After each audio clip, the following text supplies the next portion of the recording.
Right, good morning. It's Monday today, Easter Monday, and this is a very short video. All I'm doing today is I'm setting up a bass. Now, when I set up a bass, it's not much different to doing the guitar, but it is in a way. There's probably not as much to do, so it seems a bit simpler.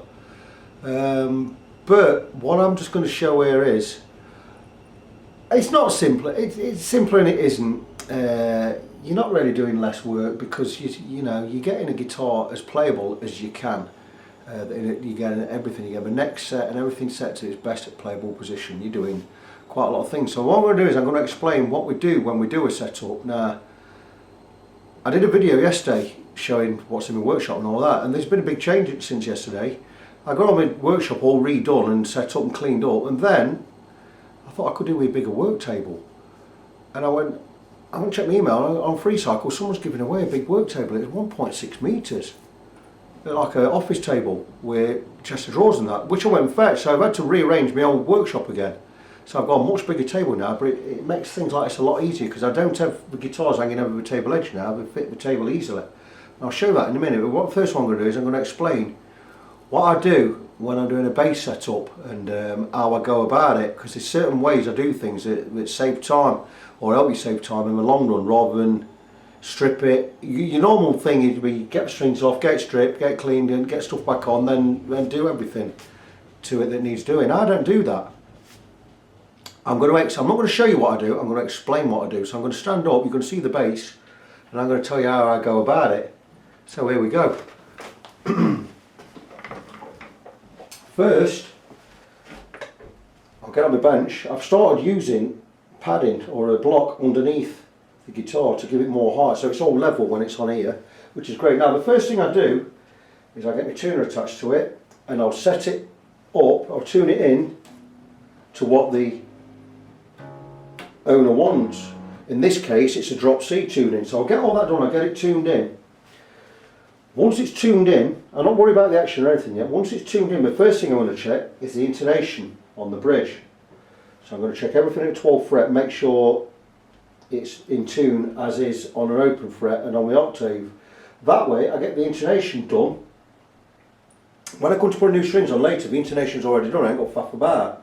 The next thing I'll do is I'll check the radius of the bridge. Now what we do is, I don't know the radius on this bass. I've got these gubbies here. Radius gauges. What it is, I'll check the radius of the neck. I'm going to go with a 14 just to check it for now. I don't know what it should be. I'm going to check it.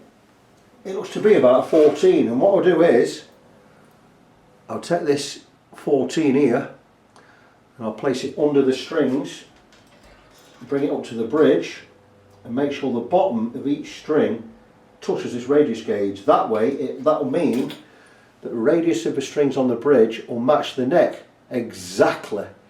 Rather than being flattened out as some do, we'll get it all radius. So each string will be the exact height from the fretboard and from the frets, no matter where it is on the neck. So we'll get that set. That's the next thing I'll do. Another thing I'll do, I'll get plugged in, make sure everything's working right. I'll check the volume, I'll make sure there's no scratching. Make sure everything's picking it right, make sure the pickups, so I got alternate pickups or anything here because there's no pickup selector. So what is the point? I'll just leave them as is. I imagine the owner is happy with how it is. Normally what I'd do is, on the pickup selector, I'd make sure each pickup is pulling out exactly the same volume in whatever position. That way you get a good balance when you go between the two. Now this has just got volume on it, which it seems to be the way with Palm Reader, which is absolutely fine. Once that's done, we'll know the guitar's working. I'll check the tuners, see how they're all tight to make sure they're all working the same. I'll check all these nuts and everything on here underneath, all the nuts, bolts, screws, whatever. Check that the string tree is all alright. I'll just check everything, make sure the strap buttons are all in nice and tight, nothing's loose. Make sure it sounds right. Once that's done, then we can start with the main setup. We can rip the strings off. First thing I'll do, once the strings are off, I already know the intonation radius is going to be right now, so I ain't got to touch anything down here. I'll give it a general clean, I'll probably clean the pots up, clean the bridge up just a little bit, and then what I'll do is, I'll get to oiling. I'm going to oil, I'll check the frets over, make sure they're alright, check the neck of course, I meant to say that before. I check the level of the neck before I strip anything. Now I know already, but it's a bit of relief, too much relief in this neck. It's got a bit of a bend at the end here. So I'm going to go with the truss rod to give that a turn, a quarter turn at a time, tighten it up, straighten the neck. Once that's done, we'll get all the strings off everything. Then I'll move on to cleaning the neck, which is probably the first thing I'll do. I'll soak it in lemon oil. I use this Gubbins Dunlop. I've always used this, it's good gear. And I'll let the oil soak in, and once it's soaked in I'll get a good clean, get a good wipe over, make sure there's no residue, skin, sweat, whatever, all that gunk. I'll get all that off, I'll leave a bit on soaking in while I polish the frets. Now the frets I'm just going to polish with wire wool because there won't be any wear on them. So I'm going to give them a nice polish. Once that's done, it's just a matter of restringing it.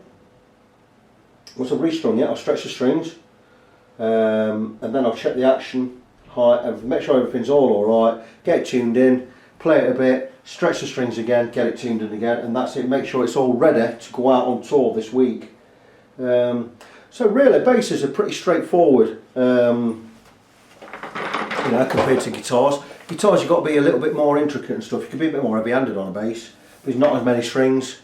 The bridges are normally pretty simple compared to a guitar. Guitars you've got tremolos here, there and everywhere and whatever. So yeah, I imagine it'll be pretty straightforward, but I'm yet to find that out because I don't know how it works electronically. I've not plugged it in yet, so I'm going to have a go. I've got it tuned in, I'm going to check the neck, and I'm going to blow on with it, and that's really it. Once this is done, I've got two guitars ready for the band can pick up. Well, I've got Andy's guitar done, his Les Paul, Josh's bass done. I've got Andy's Telecaster here, which is waiting for a new neck. But that's it for now. I'll sign off and I'll get back to you later. Good to each other now.